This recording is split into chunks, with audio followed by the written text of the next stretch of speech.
un partido político, allá hay unas papeletas en aquella ventana, no sé si ven a la izquierda.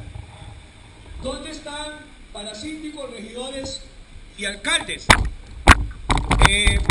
La Fraternidad de Pastores de Santa Ana está apoyando un partido que en realidad ellos lo formaron, se llama Partido Alianza Cristiana Santaneña, con un gran número de hermanos allí trabajando. No nos van a representar en la MUNI, como en ningún trabajo nos representa un cristiano, porque después se jalan una torta y dicen que los cristianos, no señor, simplemente hay cristianos en la corte, hay cristianos en tal lado y el otro, y son independientes, pero por lo menos son gente que recibe palabra en la iglesia. Yo no sé el testimonio de ellos porque no vivo con ellos, confío en la recomendación que hacen los pastores de sus ovejas, amén. Lo que no quiere decir que no le vaya a salir güero. Yo, para recomendar a un hermano, tiene que ser un hermano de muy buen testimonio y de trayectoria en la iglesia para recomendarlo de esa manera. Así que, hermanos, si usted quiere bendecir también el proyecto que está hecho con visión, hermanos, con mucha oración, allá están las papeletas para que usted sepa dónde votar. Es la bandera azul con una A en el centro, pero ahí la va a ver dónde están situados. Eso es todo, muchas gracias, porque no me gusta hacer política, pero ya que pertenecemos a Santa Ana y pertenecemos a la Fraternidad de Pastores, vamos a apoyar a los pastores también de Santa Ana en lo posible. Así que les pedimos su apoyo y vayan a votar. Últimamente, si quiere votar por otro, vote, pero vaya, porque esto es una gran bendición lo que tenemos aquí en Costa Rica. Amén, hermanos. Capítulo 26, verso 31 del libro de Mateo. Dice así la palabra de Dios en nombre del Padre, del Hijo y del Espíritu Santo. Entonces Jesús les dijo, más bien, todos vosotros os escandalizaréis de mí esta noche, porque escrito está, heriré al pastor y las ovejas del rebaño serán dispersas. Pero después de que haya resucitado, iré delante de vosotros a Galilea. Respondiendo Pedro le dijo, aunque todos se escandalicen de ti, yo nunca me escandalizaré. Jesús le dijo, de cierto te digo que esta noche antes que el gallo cante me negarás 3 veces. Pedro le dijo, aunque me sea necesario morir contigo, no te negaré. Y todos los discípulos dijeron lo mismo. Después se hizo como una peste, ¿verdad? Mateo capítulo 26, 33, ahí mismo, ¿verdad? Es el mismo, nada más que en lenguaje sencillo dice, entonces Pedro le dijo, aunque todos te abandonen, yo no te abandonaré. Hoy, hermanos, el tema de la predicación es se llama la altivez de espíritu. En otras versiones habla la arrogancia. Y me interesa hablar de este tema, hermanos, porque en la iglesia cristiana, o más bien vamos a decir evangélica, porque cristiano es otra cosa, evangélico es más religioso, o bautista, o cualquiera que sea la denominación, se ha colado mucho la arrogancia entre los líderes y entre los pastores y entre la gente. Basta con que Dios nos use un poquitito, o nos haya usado un poquitito cuando ya creemos que ya podemos vivir solos y no tenemos ni necesidad de congregarnos, casi que ni de orar, casi ni de leer la Biblia. Y he oído gente decir que ellos no necesitan venir a la iglesia porque ya tienen tantos años de estar en la iglesia que ya ellos pueden criar a los hijos con todo lo que saben. Perdón, si eso no es arrogancia, William, ni altivez de espíritu, entonces yo no me explico qué será. Porque cuando yo veo a los jóvenes y las reuniones de jóvenes, yo digo como alguna hermana decía en el campamento, es que los padres no saben la ayuda que es que ellos puedan reunirse con gente de la misma edad, que pasen distraídos un fin de semana, que tengan gente que va a comentar cosas diferentes. La semana pasada predicamos acerca de por qué debemos reunirnos en grupo, y eso está ahí en la predicación de la semana pasada, y está en el Facebook, en las meditaciones de la página de la iglesia toda esta semana. ¿Por qué tenemos que reunirnos? Ahí hemos estado hablando. Pero cuando yo veo a Pedro, hermanos, diciendo, todos ellos pueden negarte, o sea, pero yo soy más carga que todos ellos. Aunque Pedro se sabía que Pedro era parte de la argolla de Cristo, porque Cristo tenía argolla, y la gente cree que la argolla no existe. La argolla existe, todos tenemos argolla, ¿sí o no? O usted le cuenta los problemas suyos a cualquier persona porque usted no tiene argollas. No, ¿verdad que hay temas que lo hablamos solo con cierta gente? Aunque hay gente que se lo cuenta a todos en el Facebook, Y todo el mundo sabe si está peleada con el novio, con el esposo, si el esposo no comió. Aquí ando todo arrugado porque como mi esposa no me habla, ya saben si no le planchó, ya saben si están bravos. ¿Y sabe cuántos se alegraron? Porque después viene una foto grandísima que dice, sin él no puedo vivir, es lo máximo. Al día atrás era un perro, pero ahora es lo máximo. No tenemos esa gente confianza en todo el mundo y está bueno, porque la Biblia dice que en la multitud de consejeros hay sabiduría, no en la multitud de consejos. Todo el mundo da consejos, pero consejeros son muy pocos y hay que saber a quién le contamos las cosas. Ok, siempre hemos dicho que Cristo tenía argolla. La argolla de Cristo eran Pedro, Juan y Jacobo. Siempre que vemos en grandes cosas del ministerio de Jesús, aparecen Pedro y Juan y Jacobo aparte. Por ejemplo, cuando llegaron a la casa de la hija de Jairo que había muerto, sacó a los llorones de la casa, entró con el papá y la mamá y con Pedro, Juan y Jacobo. En el monte de la transfiguración subió solo con Pedro, Juan y Jacobo. En el monte de los olivos llevó a sus discípulos, pero tomó aparte a Pedro, Juan y Jacobo y les dice, mi alma está triste hasta la muerte, etcétera, etcétera. Así que Pedro, Juan y Jacobo eran parte de la argolla y parece ser que Pedro se creyó más carga que toda la argolla. Era común ya en los discípulos querer ser el mayor entre ellos, y todavía en la cena del Señor, en el libro de Juan, discutían entre ellos cuál de ellos era el mayor. Parece ser que en la misma cena, cuando Cristo le lavó los pies, ninguno de ellos comprendió que la enseñanza es que el que sirve siempre va a ser el mayor en el reino de los cielos. Y habla reino de los cielos porque lo importante nunca es ser mayor aquí en la tierra, es ser mayor allá en el reino de los cielos. ¿Cuántos alaban a Dios? Pero la gente busca tener preeminencia aquí en la tierra y eso es un problema. Pedro tenía un problema de exceso de confianza en sí mismo. Sabía que amaba a Jesús y eso no está en ninguna duda. De hecho, cuando resucita y Cristo le pregunta 3 veces, Pedro, ¿me amas? Como las 3 veces que le negó, Pedro, ¿me amas? Al final Pedro se pone triste, sabía que le había negado y le dice, Señor, tú sabes que te amo. Y le dice, apacienta mis ovejas. Ok, Pedro amaba a Jesús y eso no está en duda. Pero él creía tener fuerzas para resistir cualquier tentación que surgiera, porque no se imaginaba lo que iba a venir, David. Cristo iba a morir y ellos iban a ser perseguidos, iban a ser señalados. De hecho, cuando Pedro está en el patio del sumo sacerdote Anás, decía, usted es uno de ellos, yo vi que usted andaba con él. Y es una de las veces que Pedro lo niega. E incluso Pedro saca el rancho, saca lo tierroso que fue en algún momento y dice, juro que no lo conozco, y maldijo. Pedro maldijo. En 3 años de andar con Cristo, Pedro hasta hablaba como él, ¿se acuerdan? Pero en un momento que está presionado por la persecución, por la euforia de crucificar a Cristo, cuando le preguntan que usted es uno de ellos, Pedro dice, jura que no lo conoce y maldice. Otra vez se le había salido lo del puerto y el pescador. Toda aquella que fue antes se le había salido y había dejado 3 años. Bueno, tal vez el tipo de conversaciones que recibía en el patio de Anás, porque la Biblia dice las malas conversaciones corrompen las buenas costumbres, ¿cierto? Cuando uno anda con cierta gente se le olvida hasta que es cristiano. El problema con Pedro es que se creía más fuerte de lo que el mismo Cristo creía que él era. Porque Cristo dijo, todos se escandalizarán. Pedro dice, todos, pero yo no. Pedro sabía más que Cristo. Pedro tenía un concepto de sí mismo mayor del que Cristo mismo tenía.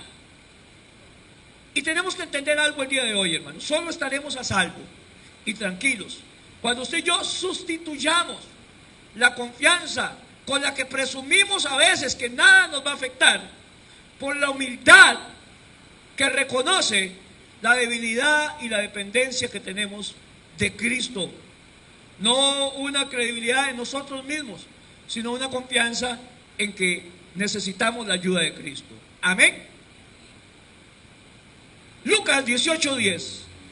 Lo primero que vamos a ver acerca de la altivez de espíritu es algo que yo he predicado alguna vez aquí en la iglesia. Póngame atención y vuélvame a ver. Todos los que estamos aquí y los que no vinieron y los que nos oigan por internet o la grabación de esta predicación algún día, todos los que vamos a las iglesias tenemos por lo menos una gota de sangre farisea.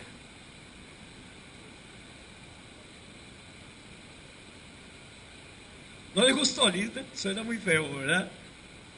Lucas 18:10 al 14. 2 hombres subieron al templo a orar. Uno era fariseo y el otro era publicano. El fariseo, puesto en pie, oraba consigo mismo de esta manera: Dios, Te doy gracias porque no soy como los otros hombres, ladrones, injustos. Entonces él era lo contrario, él era justo. Ni aún como este publicano que está aquí tan feo. Ayuno 2 veces a la semana. Doy diezmos de todo lo que gano. Eso decía el fariseo. Y así hay más de una oración de más de un hermano, consciente o inconscientemente.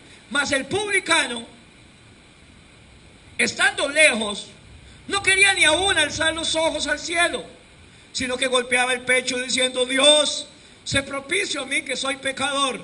Sé propicio. Ni alzaba los ojos al cielo. Os digo que el publicano, descendió a su casa justificado antes que el otro, el fariseo. Porque cualquiera que se enaltece, ¿qué le va a pasar? Será humillado. Y el que se humilla será enaltecido. La enseñanza con respecto al prójimo que Jesús tenía se basaba especialmente en la igualdad de condiciones de todos los seres humanos y sobre todo de la importancia individual que tenemos cada uno de nosotros en el cuerpo de Cristo.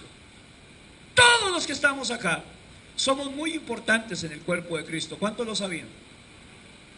Y la Biblia nos insta a nunca creer que yo soy mejor que Daniel.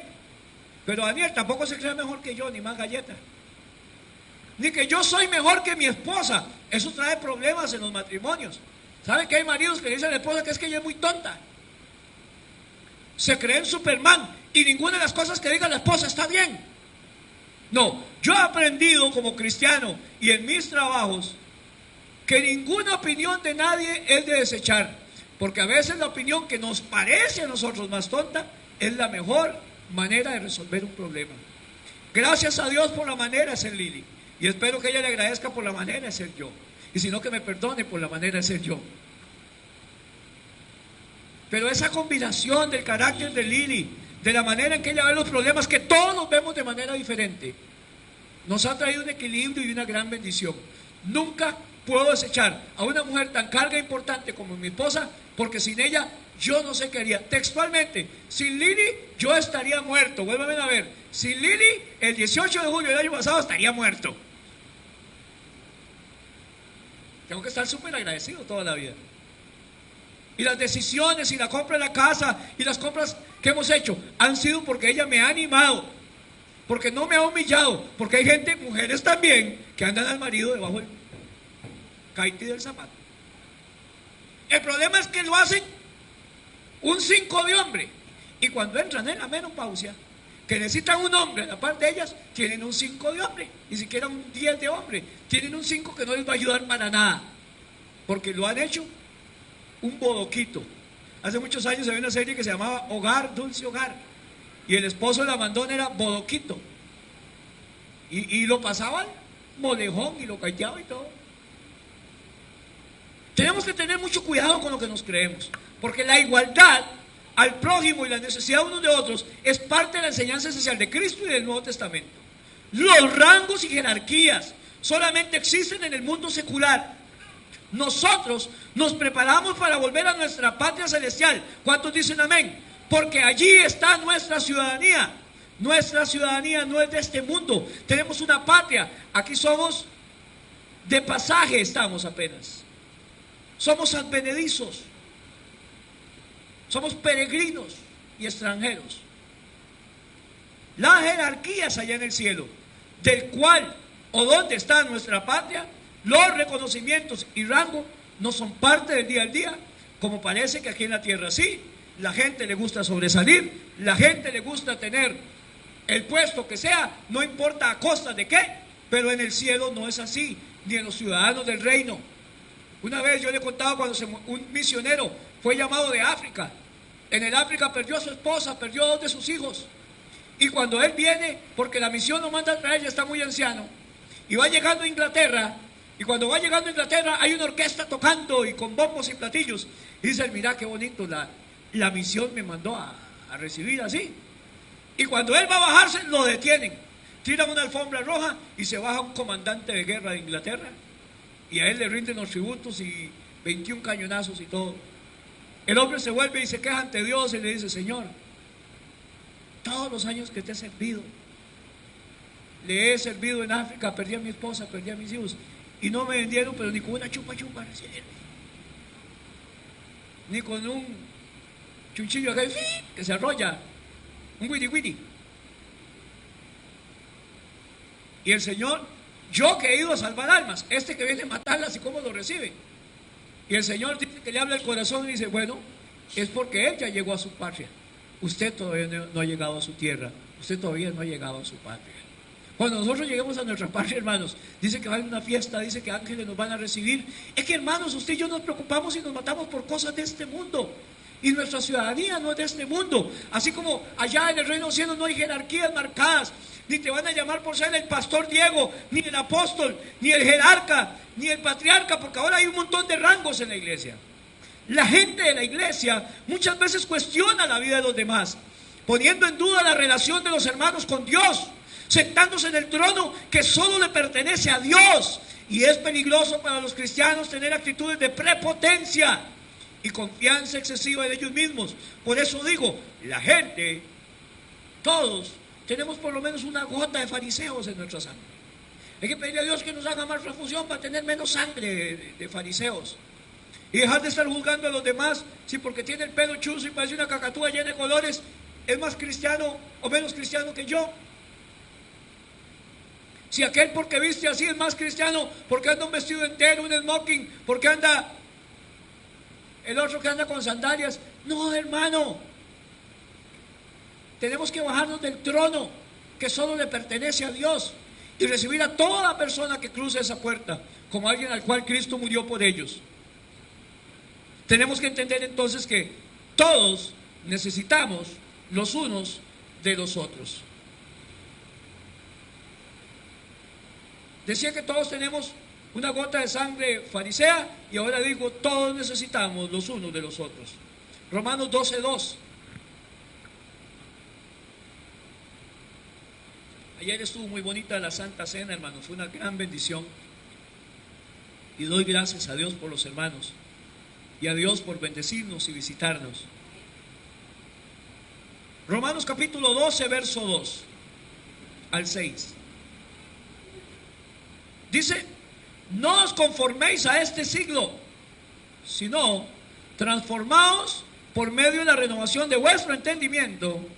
¿Para qué? Para que comprobéis cuál sea la voluntad de Dios, agradable y perfecta. Digo pues, por la gracia que me es dada, a cada cual, voy a hacer un paréntesis, hermanos. Cuando yo leo esto, me parece que estoy oyendo al hermano Alberto Barrientos en Faro del Caribe predicando la humildad del siervo. Y él empieza así, todavía en Faro sale ese anuncio. Digo pues, por la gracia que me es dada a cada cual que está entre vosotros, que no tenga a cada cual de ustedes, hermano, más alto concepto de sí que el que debe tener, sino que piense con sí con cordura. El que piensa con cordura está cuerdo, y el que no piensa con cordura está loco. Conforme a la medida de fe que Dios repartió a cada uno. Porque de la manera que en un cuerpo tenemos muchos miembros, pero no todos los miembros tienen la misma función, así nosotros, siendo muchos, somos un cuerpo en Cristo, y todos somos miembros los unos de los otros. Pablo se está imaginando un cuerpo, y todos miembros, para no desechar a ninguno, ni el dedo, ni la uña, ni el pelo, ni la nariz, porque todos somos útiles, importantes, porque esta mano, si no respirara el cuerpo por una nariz, se moriría y se pone morada. Porque este pie, si el oído no llena y alguien le grita una culebra, la pica y se fue con todo el pie. Todos nos necesitamos.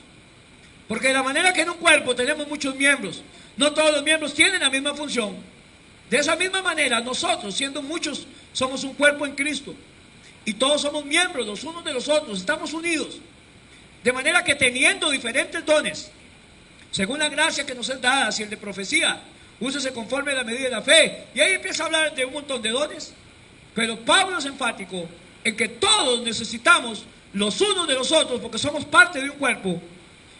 Y en varias partes del Nuevo Testamento no podemos desechar ningún miembro del cuerpo de Cristo. ¿Correcto, hermanos? Entonces digo, la manera de pensar del cristiano debe ser totalmente cambiada cuando llega a Cristo. Nuestra mente según Pablo, debe ser transformada conforme a la Biblia, conforme al cielo y nunca conforme a este mundo. La Biblia nos llama aquí a ser cuerdos, no dementes, a la hora de pensar con respecto a nosotros mismos.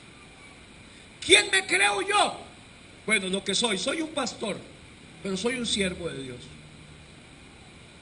No creo que predique mejor que nadie, pero no creo que predique peor que nadie, porque predico la palabra de Dios. Y cuando alguien predica la palabra de Dios, así sea un tartamudo, como Moisés, Dios se va a glorificar y van a venir cambios en las vidas de la iglesia y en las vidas de la comunidad. Yo no soy el mejor predicador. Algunas veces esa sangre farisea brotó no en 1%, sino en un chorro. Y pensé cuando oía gente predicando, a veces se los confieso, yo podría haber predicado mejor eso. Pero Dios me ha bajado de la nube y en años sigo pensando, yo recibo a través de cualquier hermano que me hable. Es más, ahora al final les voy a decir por qué yo estoy predicando esto. Fue viendo tele, ve al pastor viendo tele, ¿verdad? Y peor, viendo boxeo. Un reportaje de boxeo. Nos llama a ser cuerdos. Y el concepto que yo tenga de mí mismo no puede ser muy elevado, porque hoy nosotros, póngame atención a la palabra que pongo y subrayela, tenemos conceptos no elevados, súper elevados acerca de las cosas del cristianismo, de las cosas que Dios ha dicho en la Biblia, lo subimos a la última potencia, casi llegando a ser superhéroes. Eso es lo malo de todo este movimiento de Marvel y todo esto que está pasando en el cine. Creemos que como cristianos somos superhéroes, inderrotables, no padecemos, no sufrimos. Mentira.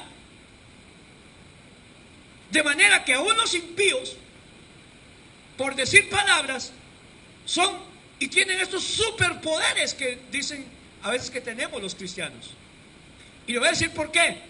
Porque oímos donde estamos declarando y decretando, palabra que yo conozco hasta hace unos 2 años para acá, 1 año para acá. Esa palabra decretar, y tengo que hablar de ella, porque es necesario hablar y decir lo que la Biblia dice o no dice acerca de decretar y declarar. Palabras que a la hora de decretar son palabras tan súper grandes que hacen más fuertes las palabras que decimos. Hermano, ¿sabe por qué usted no recibe? Porque usted le está pidiendo a Dios. Es que si usted decretara, si usted hiciera un decreto de esa palabra, usted lo recibe, pero mire, así. Pastor, ¿cómo se siente? Miras que estoy enfermo. No declare derrota, pastor, Dios mío. Porque el cristiano nunca declara derrota, ¿verdad, David?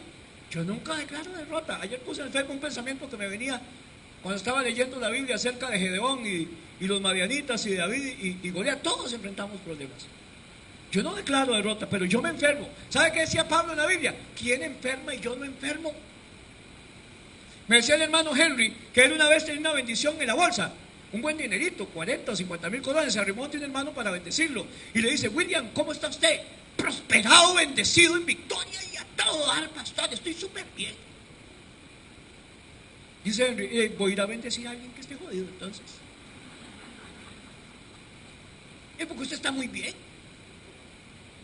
Se equivocó Dios, era un sentimiento mío. Yo le iba a bendecir, creí que está. Y la estaba pasando del diablo. Pero la gente declara derrota porque dice que está enfermo, que está sin trabajo. Yo sé de un trabajo, Marquitos, ¿cómo está? Varón mejor que nunca. Todo adelante el trabajo. Tonto casi gerente. Y le acaban de cortar el rabo a ese casi gerente. Y yo sabía un trabajo, pero mejor se lo digo a alguien que necesite, ¿verdad? Y cuando pedimos oraciones aquí, ¿cómo hacemos para pedir oraciones? Si la Biblia dice que oremos uno por otro, que para orar y haya eficiencia, si oramos 2 o 3 hay que ponerse de acuerdo. ¿Y cómo se ponen de acuerdo y nos volvemos mentirosos? Yo digo: hermano, tengo un examen, me dijeron que era cáncer, yo sé que todo va a salir bien, pero oremos. Estoy declarando derrota. Mire, y aunque le dijeran que es cáncer, tenemos que seguir orando y Dios puede hacer un milagro. Mientras le ponga un vidrio aquí en la cara y usted empañe a la hora de respirar, yo sigo orando porque Dios lo sane. Esa es la fe. Pero he creído y sé que Dios sana a quien quiera, no a quien corra, no a quien declare, no a quien decrete. Porque he orado por hermanos muy cargas, de mucha fe. ¿Y sabe qué? Se me murieron. Y yo con B, porque son gente que amo, que vivo, que han sido compañeros de milicia. Y he orado por unos infelices, impíos, y no se sanaron. Se sanaron porque es la misericordia de Dios y es la voluntad de Dios, y se sana quien Él quiera, no quien yo declare, no por quien yo ayune ni decrete, es el que Él quiera. Tenga mucho cuidado con estas palabritas que son de moda hoy en día. Ve, hermano, le voy a decir algo que Dios me puso ahí antes de predicar ahorita. Cuando yo era carajillo, a mí me asustaban con el cadejos, con la cegua y la llorona. Y el cadejos era un perro negro que arrastraba unas cadenas, que seguía a los borrachos y a los que se portaban mal con la mamá. Cuando ya soy grande, me doy cuenta que eso es puro cuento. Me doy cuenta de que es cuento. Y la llorona, una muchacha que quedó embarazada y como no dejaba en la casa, botó al chiquito al río y siempre pasaba por el río. ¡Ay, mis hijos! Y yo no podía dormir solo y me orinaba en la cama. Ahora que soy viejo me doy cuenta que es mentiras. En cuanto a decretos y declarar, no coma cuento, es cuento. El cristiano va a las Escrituras para ver si lo que dice Santo Tomás de Aquino, que sea San Agustín, está de acuerdo a las Escrituras. Los cristianos de Berea, una vez que Pablo predicaba en Antioquía, iban a las Escrituras para ver si lo que Pablo decía estaba de acuerdo a la Biblia, a las Escrituras. ¿Cuántos alaban a Dios? No coma cuento. Ahora, ¿la iglesia tiene que hablar? Sí. Decía, casi llegando a superhéroes, de manera que aún los impíos son partícipes de estos superpoderes. Declarando y decretando palabras que hacen más fuerte lo que decimos. Romanos 10:10, Marcos 11:23, son palabras que parecieran apoyar eso y que parecen igual. El cristiano debe ser positivo. Sí hay poder en las palabras, pero la palabra que yo diga no es superpoderosa. En cambio, la palabra que sale de la boca de Dios va y cumple el propósito por el cual fue enviada y nunca vuelve vacía. Cuando yo encuentro a Cristo en el monte de los olivos, que le pide al Padre que si es posible quite de él esta copa 3 veces, la tercera le dice, Abba Padre, en desesperación, papito, si pudieras que yo no pase este calvario. Y el Señor, ¿qué le dijo? Nada, tuvo que pasar la muerte en la cruz. ¿Tenía autoridad Cristo o no tenía? A Pedro no le dijo que podía pedir varias legiones de ángeles y el Padre los iba a mandar, pero Dios le dijo, no, es necesario que se cumpla. Eliseo hizo cualquier cantidad de milagros, más que Elías. Sin embargo, dice la Biblia, murió enfermo de la enfermedad que padecía. Eliseo sanó un montón, pero murió enfermo. Resucitó muertos, murió enfermo de una enfermedad. Declarara o decretara. Los hijos de Dios tienen problemas. Los hijos de Dios pasamos enfermedades también. A los hijos de Dios se nos muere gente en accidentes. Hay hijos de Dios que han muerto de cáncer. ¿Estamos bien? Y Pablo, por lo cual le he orado 3 veces al Señor para que quite de mí ese aguijón que me fue dado. Y Él me ha dicho las 3 veces, no, bástate mi gracia, eso es todo lo que le voy a dar. Mi poder se perfecciona en tu debilidad. Para que Pablo no se crea más de la cuenta, tenía la enfermedad. Ahora, si estos 3 siervos de Dios no tenían autoridad, Eliseo, admirado en el Antiguo Testamento en los profetas, Saulo o Pablo en el Nuevo Testamento y Cristo, por favor, hermanos, Dios no siempre nos da lo que le pedimos. Declaramos o decretemos. Romanos 10:10, Marcos 11:23, Romanos 10:10, porque con el corazón se cree para justicia y con la boca se confiesa para salvación.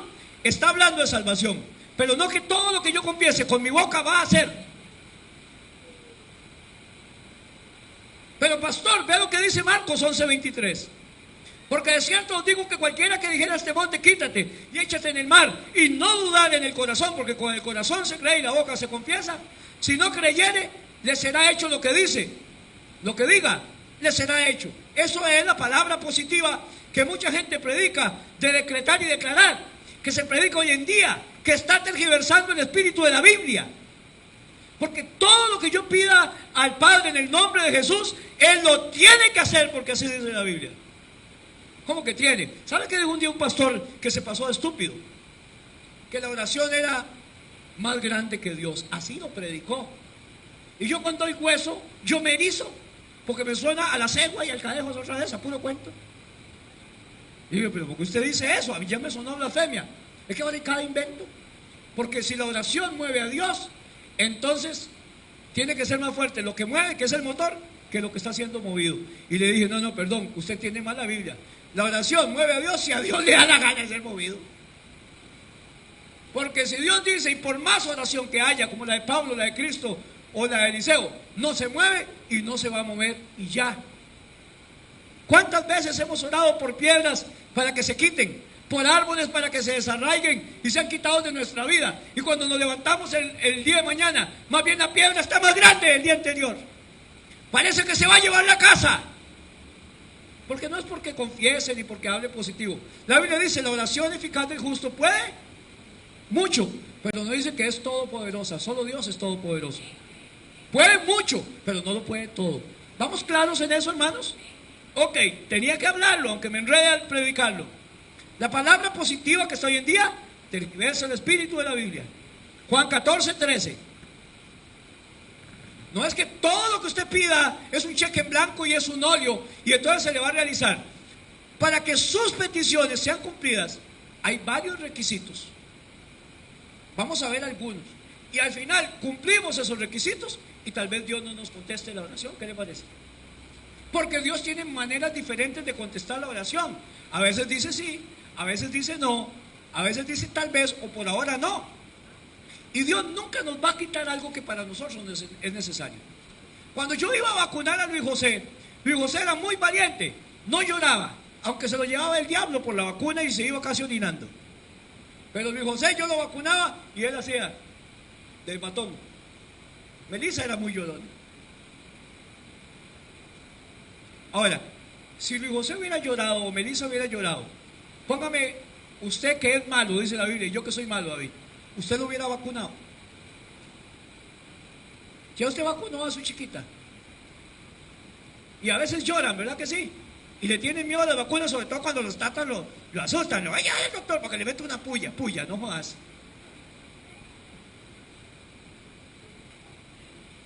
Vuelvo a preguntar, aunque su hijo llore, ¿usted lo lleva a vacunar? ¿Por qué? El pobrecito llora, porque es bueno para ellos, lo necesitan. Dios es así. ¿Sabe que hay pruebas que usted está pasando? Problemas que usted le está pidiendo a Dios que le quite y Dios nunca se los va a quitar. Porque Dios lo está formando a usted a través de la prueba. No hay lecciones más formadoras en la vida de nosotros que nuestros problemas, nuestros padecimientos. Porque cuando todo lo tenemos, ¿sabe qué dice Salomón? Si usted me lo da todo, es capaz que me olvide de ti. Juan 14:13. Y todo lo que pidieres al Padre en mi nombre, lo haré, para que el Padre sea glorificado en el Hijo. Y si algo pidieres en mi nombre, yo lo haré. Y agrega algo que se le pasa a la gente: si me amáis, guardad mis mandamientos. Guardad mis mandamientos. Pareciera un cheque en blanco. 1 Juan 5:14. Pareciera un cheque en blanco. Mandé la orden, Dios la recibe y Dios lo va a hacer. No todo lo que le pedimos a Dios, Él nos lo da. Porque por encima de lo que yo le pida a Dios, diga, declare o decrete, la voluntad de Dios es lo que se hace al final y Él es el que manda. ¿Estamos claros en eso, hermanos? 1 Juan 5:14. Y esta es la confianza que tenemos en Él.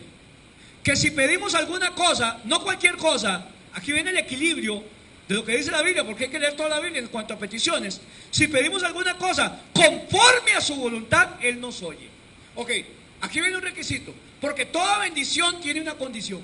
Si pedimos cualquier cosa, ahora me sigue diciendo cualquier cosa, conforme a su voluntad, Él nos oye. En otras palabras, decía un hermano en la campaña cuando yo me convertí hace más de 35 años: Señor, dame era un negrito, la esposa del policía. Dios no le va a dar la esposa al policía si es casada, aunque yo se lo pida. Hay gente que le pide a Dios culebras y Dios no va a culebras, no va a serpientes. ¿Cuál de vosotros, si su hijo le pide pan, le va a dar una piedra? O si le pide un pescado, le va a dar una serpiente? Nadie. Pero lo contrario es cierto. Si le pide una serpiente a un hijo suyo: papi, viene a la cascabel que vive en la esquina. Y vieras que Pablito, mi compañero que me pellizca, le tiene miedo a las cascabeles. Cómprenme una.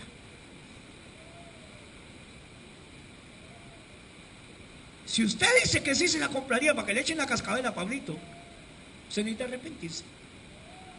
Porque al menos el que se muere es su hijo, maniobrando, porque no tiene capacidad de maniobrar. ¿Sabe? Muchos cristianos le pedimos a Dios serpientes. y Dios no nos las va a dar. Porque es peor el daño que nos hace si Dios nos da todo lo que le pedimos, que la bendición que sería darnos todo así como. No es que nosotros no sabemos pedir como conviene, eso dice la Biblia. No sabemos pedir. Santiago 4:3, estamos en el 14 y 15. El 15 dice: y si sabemos que Él nos oye porque pedimos de acuerdo a su voluntad, en cualquier cosa que pedimos, sabemos que tenemos las peticiones que le hayamos hecho. Pero aquí hay un requisito: pedir de acuerdo a su voluntad. ¿Estamos? Ahora, es lo que pidamos de acuerdo a la voluntad de Dios lo que vamos a recibir. ¿Qué dice Santiago 4:3?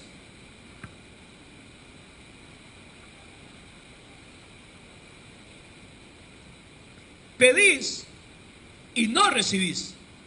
Entonces vea que hay gente que pide y no recibe, porque pedís mal. El que pide mal no recibe, para gastar en vuestros deleites. Cuando la petición es egoísta y todo es para mí, todo es para mí. Hay gente que quiere plata, pero ¿para qué quiere plata? ¿Para qué usted quiere una casa? Hay gente que recibe la casa y nunca más vuelve al culto. Hay gente que recibe plata y es solo para ellos. Ve al prójimo pasar necesidades. Pedís y no recibís porque pedís mal, pedís para vuestros propios deleites. Cuando nuestra petición es egoísta, Juan 15:7, no recibimos la respuesta que estamos esperando. Cuando nuestra petición es egoísta, no vamos a recibir nada, porque no es la voluntad de Dios que la petición sea egoísta. Porque para yo recibir, debo cumplir requisitos que la Biblia pide. Uno de esos es: no sea egoísta, no pida para vuestros propios deleites y usted va a recibir. Otro requisito, no lo voy a ver todos porque hay muchos. Juan 15:7, si permanecéis en mí y mis palabras permanecen en vosotros, pida todo lo que quiere y le será hecho. Aquí hay otro requisito para recibir: permanecer en Dios y permanecer en su palabra. Pida y le será hecho. Pida de acuerdo a la voluntad de Dios y no pida de una manera egoísta. ¿Por qué digo esto? Porque por más que declare si yo soy egoísta, por más que declare si no es la voluntad de Dios, por más que declare si yo no permanezco en las palabras de Dios y no permanezco en Dios, no van a ser hechas las peticiones. Me di la tarea de buscar en la Biblia Reina Valera cuántas veces aparece la palabra decreto, decretar, decretando, decretaron. O sea, lo busco con alguna de la frase, tiene para buscarlo, y nada más puse decret, para buscar todas las veces decretar, decretó, decretaron, decretando, decretos. Y aparece en la Biblia, en la Reina Valera, 71 veces. En el Nuevo Testamento solo 3.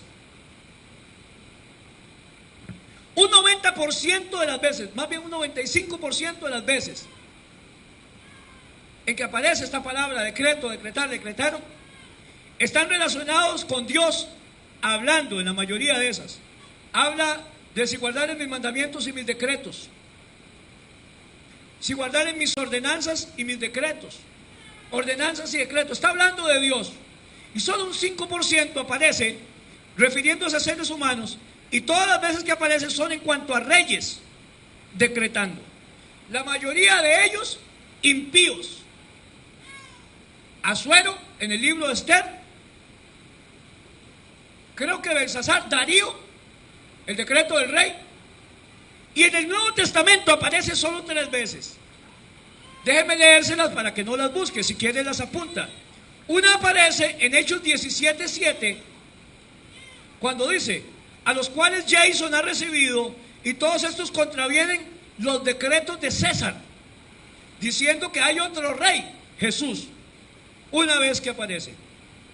La segunda vez que aparece en el Nuevo Testamento es en Colosenses 2:14. Usted la conoce: anulando el acta de los decretos que había contra nosotros, que nos era contrario, y quitándola del medio y clavándola en la cruz. Si la habían oído, ¿verdad? Y 3, en Hebreos 11:23, es la tercera vez que aparece, cuando dice: por la fe Moisés, cuando fue escondido por sus padres por 3 meses, porque le vieron niño hermoso, y no temieron al decreto del rey, del faraón. Los decretos que encontramos en la Biblia, en su mayoría, hablan de decretos de reyes y uno de ellos de Satanás. La palabra decreto es igual que ordenanza. Un decreto también se traduce en lenguaje sencillo como una orden. Decretó, ordenó a Asuero. y están relacionadas, si no es Dios el que habla, con reyes. Ahora, ¿qué es lo que pasa hoy en día? Que cuando oímos a los apóstoles, a los profetas, a los patriarcas, a los eminentes y al Señor de los Anillos, eso es lo que falta ya aquí en la iglesia. Porque son puestos y cargos que yo no conocía que existían y aparecen como ministerios. El de apóstol sí, el de profeta sí, pero de otra manera ya hemos hablado de lo que son apóstoles y profetas. Y nunca nadie, ninguna profecía vino porque a un humano se le antojó, dice la Biblia, sino que los grandes hombres de Dios cuando profetizaron fueron inspirados por Dios. O sea, cuando una iglesia le dice a usted, hermano, profetice, profetice. No, yo no puedo profetizar si Dios no me ha dicho que profetice. Yo no puedo profetizar si Dios no me ha hablado, porque el profeta dice lo que Dios le dijo. Es más, profetizar también se traduce en predicar. Porque se supone que hoy que yo estoy predicando estoy diciendo lo que Dios dice para la iglesia de hoy en día. La iglesia de hoy en día, iglesia de Cristo, espabilese porque se los va a llevar el diablo. Si siguen haciendo ídolos de hombres y creyendo todo lo que los hombres dicen, tragando cuentos, la Biblia dice, mi pueblo pereció porque le faltó conocimiento, porque no va a las escrituras, porque cree todo lo que dice el pastor Diego o el apóstol tal. No, si no está de acuerdo a la escritura, cualquiera que predique, dice la Biblia, es anatema. Gálatas 4:4. Así fuera un ángel el que se les aparece, Gálatas 4, perdón. El tal sea anatema. Si alguien nos predica un evangelio diferente a este, aunque sea un ángel, el tal sea maldito. Eso dice la Biblia. Tomando del Antiguo Testamento, Apocalipsis 1:6, Apocalipsis 5:10, que dice que somos reyes y sacerdotes. Y que por lo tanto, como reyes y sacerdotes, como yo dije que los reyes eran los de los decretos, tenemos tales atributos de los reyes de esta tierra, que eran los que decretaban y daban órdenes y leyes. Apocalipsis 1:6, y nos hizo reyes y sacerdotes. ¿Para qué? No para decretar, para Dios su Padre. A Él sea la gloria, a Dios, el imperio por los siglos de los siglos. Amén. Apocalipsis 5:10, tomándose esta palabra, y nos ha hecho para nuestro Dios reyes y sacerdotes, reinaremos sobre la tierra. Tomado de estas dos palabras de Apocalipsis, que somos reyes, podemos decretar como hacían los reyes. Estos decretos se daban, y ponga atención, de los reyes, porque como reyes no tenían a nadie por encima de ellos. Ellos decretaban y no tenían que consultar a nadie, decretaban lo que les daba la gana y ordenaban lo que les daba la gana. Esos reyes eran los máximos gobernantes, cosa que en nuestro caso como cristianos solo somos siervos. Ay, hermano, esa palabra no la puse, pero qué rico me supo. Yo solo puse, como cristianos tenemos muchas cosas por encima de nosotros para decir lo que nos da la gana. Como cristianos somos siervos. ¿Sabe qué significa la palabra siervo? Cuando decimos siervos del Señor, esclavo. Si ellos somos esclavos del Señor. Un esclavo no decreta. Es que queremos ser reyes, pero sin ser esclavos. Reyes y sacerdotes vamos a ser allá en su presencia. Aquí somos siervos. No hay nadie con un rango más grande que otro. En nuestro caso no es así. En nuestro caso siempre tendremos a Dios y su palabra por encima de nosotros. Y no podemos decretar algo que no vaya de acuerdo a la voluntad de Dios y en contra de su palabra. ¿Cuántos dicen amén? De manera que lo que digamos tiene que estar de acuerdo a la palabra de Dios y la voluntad de Dios. Además, nunca debemos ser comparados. Ni cuando la Biblia habla de reyes y sacerdotes, William, hermano, no creo que nos esté ni siquiera que Cristo esté pensando en los reyes de este mundo. Porque Cristo nunca quiso cosas semejantes. ¿Estamos aquí, hermano? ¿Me está siguiendo? ¿No lo he enredado? Juan 18:36 y Mateo 20:25. Juan 18:36, pone un papelito, y Mateo 20:25. Cristo nunca quiso compararnos con reyes de este mundo. Es más, como que más bien nos enseña algo diferente.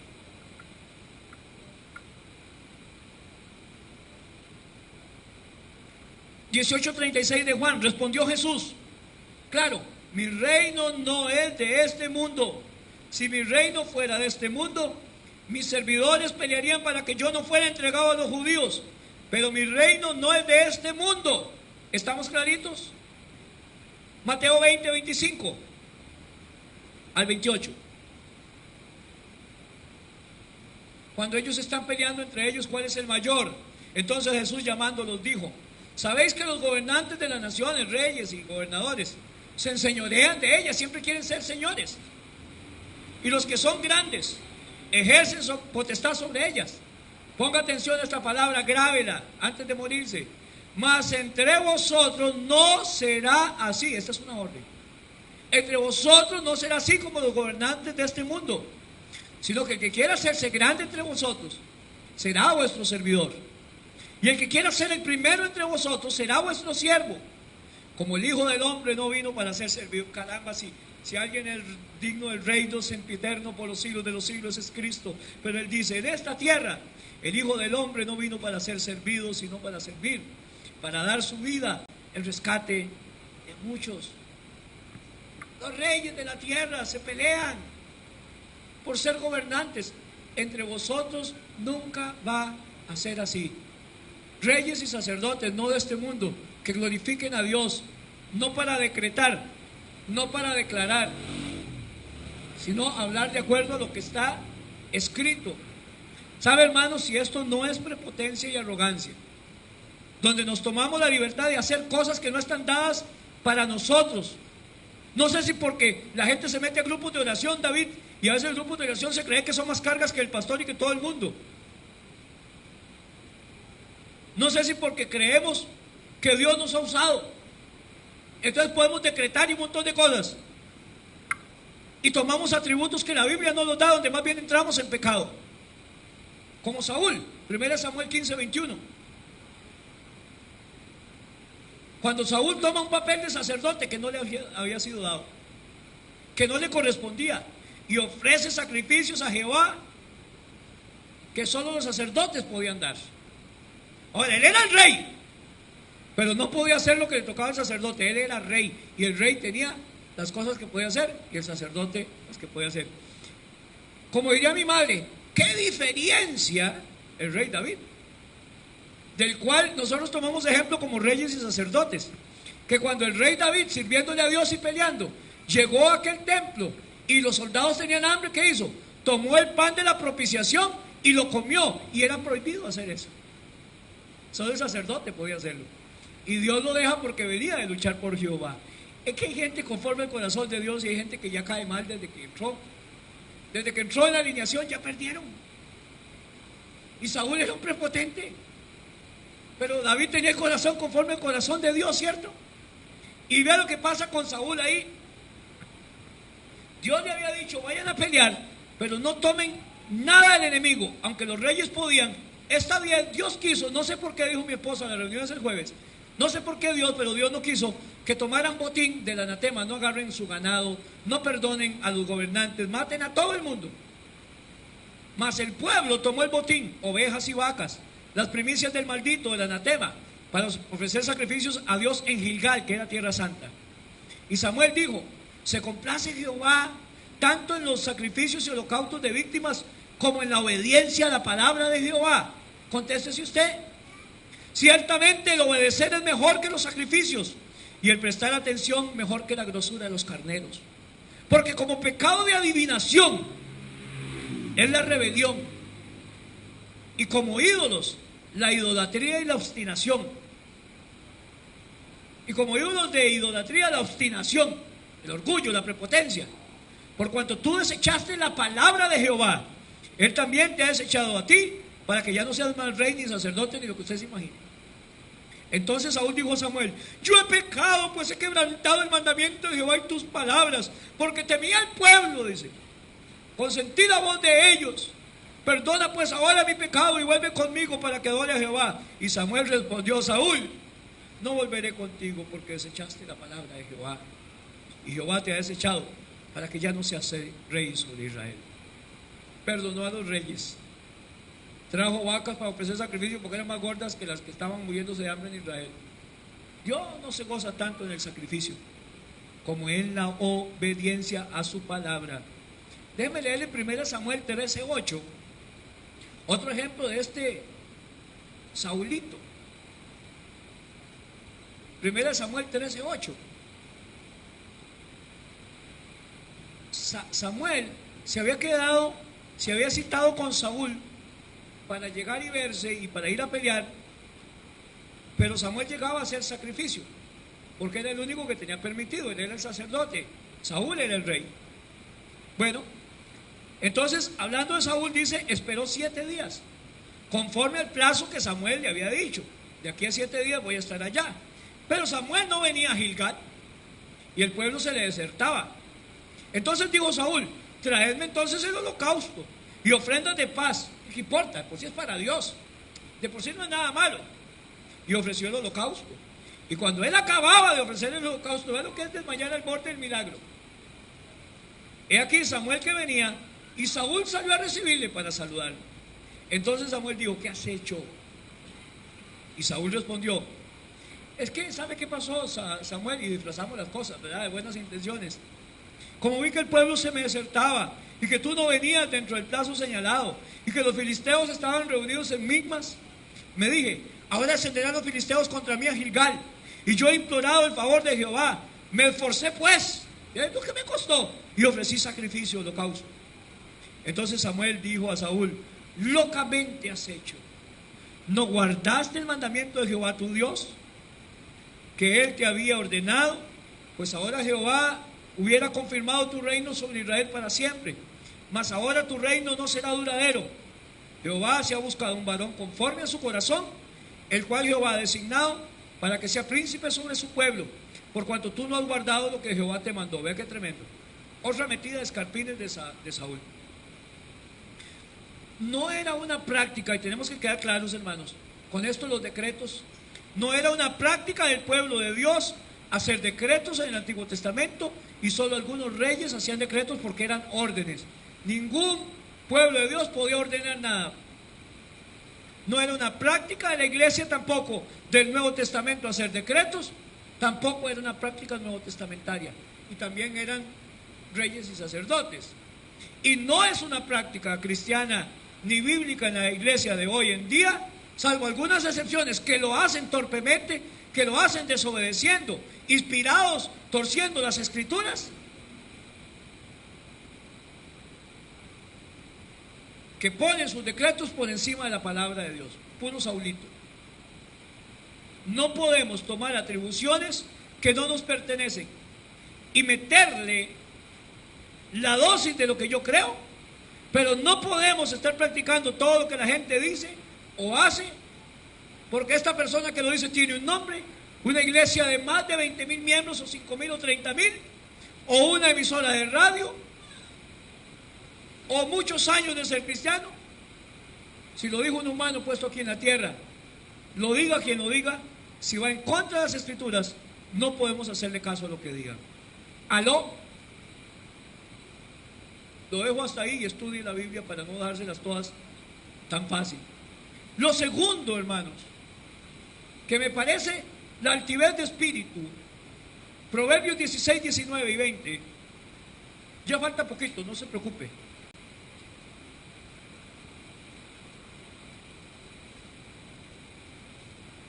Hay altivez de espíritu, como decía antes, cuando creo que me la juego solo.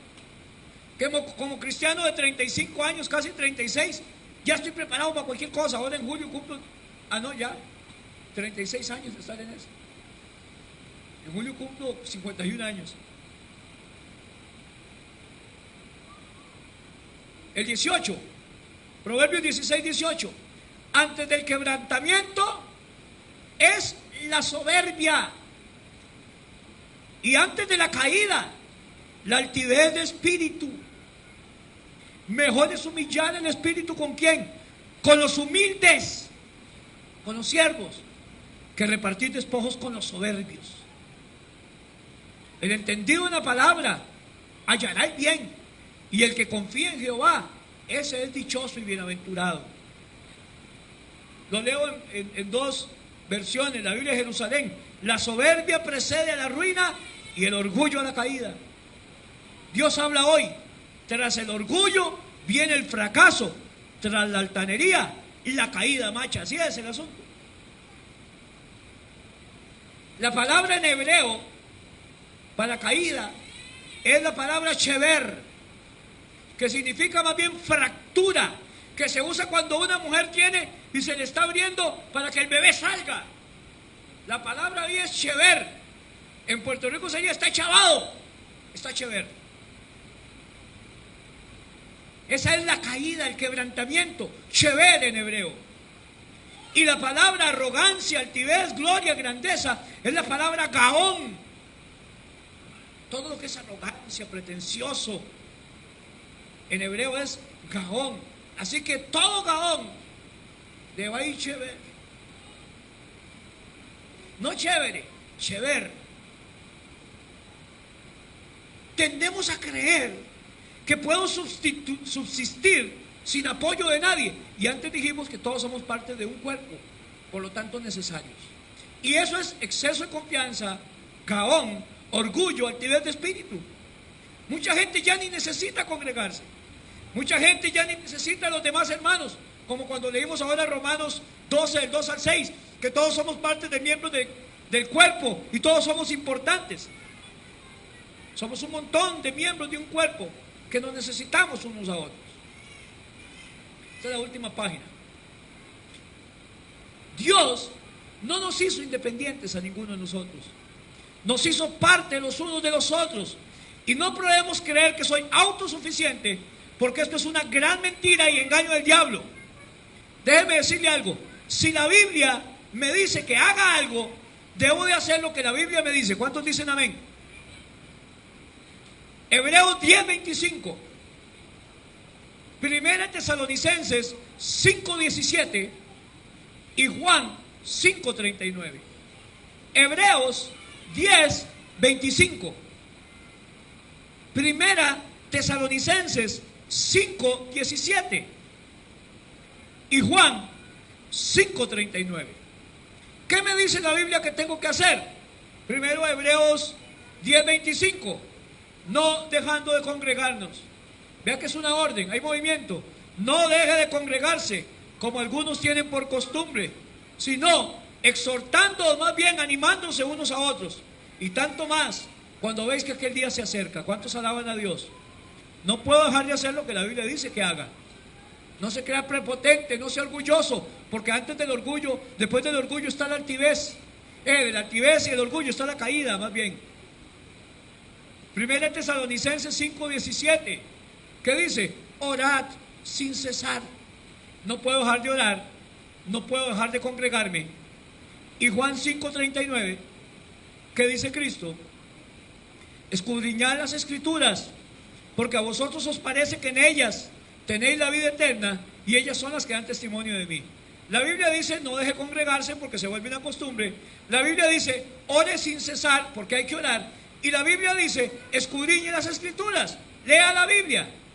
¿Cómo hay gente que dice que ya por los años que tiene que ser cristiano ya se la juega? Es más, van a ser como los Amish, y los hijos ni van a ir a la iglesia. Ellos van a hacer la iglesia donde el papá es el pastor, la mamá es la pastora, y los hijos no necesitan ir a la iglesia. Ahorita ni a la escuela ocupan ir. Eso es prepotencia, arrogancia, altivez de espíritu. ¿Qué le espera al arrogante, al prepotente? La caída. En el momento en que creemos algo diferente a esto que dice la Biblia, nos estamos volviendo altivos y estamos negando la palabra de Dios. ¿Cuántos dicen amén? Ahora voy a ser carnal. Estaba viendo un reportaje en la tele y estaban hablando acerca de los boxeadores, de la gente en las cárceles y de cómo cuesta salir de ahí, porque siempre se rodean de gente que ha estado en cárcel y sale de cárceles y se rodean de pandilleros. Y cuando hablan de boxeadores, sobre todo cuando llegan a triunfar a nivel mundial, es tanto el dinero que ven que lo gastan en mujeres, en mansiones, etcétera, etcétera. Y empezaron a hablar de un gran boxeador que ha existido, que se llama Mike Tyson. No sé si usted lo ha oído. Ese Mike Tyson era un bruto volando mecos, hermano. Y yo creí que se iba a retirar invicto y nunca nadie le iba a ganar, porque tenía hasta cara de diablo. Yo creí que era el diablo volando golpes.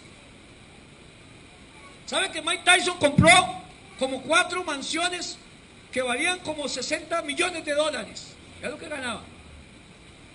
se compró 2 tigres blancos que le costaron $140,000 y mantenerlo valía $4,000. Carros, Ferrari, Lamborghini de $300,000, de $200,000, de $140,000 y lo que vale mantenerlos. Era una prepotencia ver a ese tipo entrando a un ring. Le voy a decir sinceramente, casi me traigo la pelea de Mike Tyson, pero eran 54 minutos más. Por lo menos el round que les quiero narrar. Y apunté del reportaje que Mike Tyson, que fue campeón mundial de los pesos pesados, invicto en sus 42 peleas que había hecho, considerado una máquina demoledora. Él mismo se llamaba el depredador. Mike Tyson, el depredador. Tenía 37 victorias, donde 32, más bien 37, 32 de ellas por nocaut. 17 de esas victorias fueron en el primer round. Póngame atención, ¿por qué quiero hablar de esto? Se le programa una pelea de rutina, un paquetazo que llaman en el boxeo, para luego pelear con la pelea verdadera, que era darle la revancha a Evander Holyfield, que era un boxeador, si usted vio la historia, que le había mordido Mike Tyson y le había arrancado una oreja. En un momento en que se abrazan en el boxeo, Mike Tyson le dijo y le apió la oreja, un trozo de oreja. Era un infeliz. Evander Holyfield es cristiano. Entonces se programa la revancha de Mike Tyson. Y como a ellos se les pide ciertas defensas por año, se le programa un paquetazo. Se programó para el 11 de febrero de 1990 en Japón. Ponga atención. Las apuestas se pagaban 42-1 a favor de Mike Tyson. Es decir, que el rival no tenía ninguna opción. Dicen los que narraban que como ya Mike Tyson había peleado con un montón de boxeadores que ya le habían ganado a su rival, Mike Tyson decidió ni entrenarse y andaba en los nightclubs y andaba en las tabernas y en los casinos y un fiestón, porque ¿para qué se iba a entrenar si le había ganado a todos los que le habían ganado el paquete que le iban a tirar? Su rival se llamó James Douglas. Yo no lo conozco ni me hubiera acordado. Tuve que apuntarlo porque si no se me olvidaba. Le decían James Buster Douglas. Era un paquetazo para que viniera la pelea que iba a dejar millones. Se descuidó, no entrenó, se dedicó más a las japonesitas y a las geisha y dejó a un lado lo cansado sí de la rutina, del sacrificio, que es lo más importante en un deportista. Estar siempre preparado. Hermanos, ese día no solamente no se lo apió en el primer round, sino que en el 9º round, un desconocido, James Buster Douglas, lo noqueó y se lo trajo al suelo. Y de ahí en adelante empezó el declive de la cadena de Mike Tyson y ya no le ganaba un pleito ni a la doña. 2 meses después estaba en la cárcel acusado de violación. Después peleó y lo sacaron porque mucha plata. La pelea Evander Holyfield contra James Buster Douglas por el campeonato. Y James Buster Douglas no pudo ni defender una pelea. Ahí mismo perdió el campeonato. Era un paquete. Pero derrotó a Mike Tyson porque lo menospreció. Porque dijo, él en la entrevista, le he ganado a todos los que le han ganado a James Buster Douglas. Y este lo voy a agarrar y les van a atar la vida. Apenas suene la campana, con el sonido de la campana se va a caer seguro. Y fue la primera derrota de Mike Tyson en su vida. Y después vinieron derrota y derrota. Un año más tarde viene la revancha de Evander Holyfield, ahora campeón mundial, y gana contra Mike Tyson. Y sigue ganando, y sigue perdiendo Mike Tyson, y sigue perdiendo, y sigue perdiendo. E incluso en una pelea no aguantó mates y tuvo que retirarse de la pelea. Jamás se hubiera imaginado eso. Y cuando le preguntan a Tyson, ¿por qué usted todavía está peleando? Si ya no sirve para nada, dice, peleo por necesidad.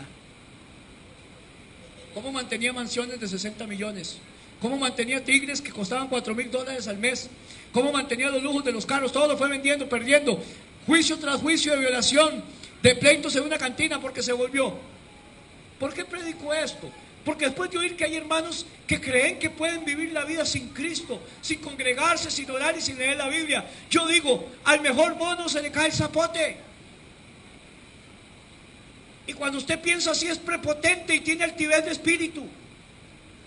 Y lo único que le espera es caer derrotado, quebrado, tener una caída. Un cristiano no puede atenerse ni al tiempo que tiene como cristiano, ni a la experiencia que tiene como cristiano, ni a su cargo en la iglesia, porque el cristiano siempre debe tener puesta toda la armadura de Dios. Todo lo que Dios dice, la oración, congregarse, leer la Biblia y ayudar y permanecer en Él. Termino con primera de Timoteo 3:6. Tengamos cuidado de no poner un cargo a un neófito, a una persona nueva. Dice, no sea que envaneciéndose caiga en la condenación del diablo. Hermano y hermana, yo espero que a usted le haya caído la peseta hoy. Que no haya sido un desgaste de predicación solamente, que Dios le haya hablado. No sigan corrientes, las predique quien las predique, que lo vuelvan a usted una persona pretenciosa, donde incluso lo que usted diga está por encima de la palabra de Dios, con un vocabulario sutil que pareciera bíblico, pero que no es bíblico por ningún lado, porque era de reyes impíos decir esto, y la Biblia nos manda a una ciudadanía que no es de este mundo, a no enorgullecernos como los reyes de este mundo. Y así sea un ángel que le diga que decrete, el tal sea anatema, hermanos. Es que hoy idolatramos a pastores, idolatramos evangelistas, idolatramos apóstoles, hermanos. Y lo único que usted y yo debemos de honrar es la palabra de Dios. Amén.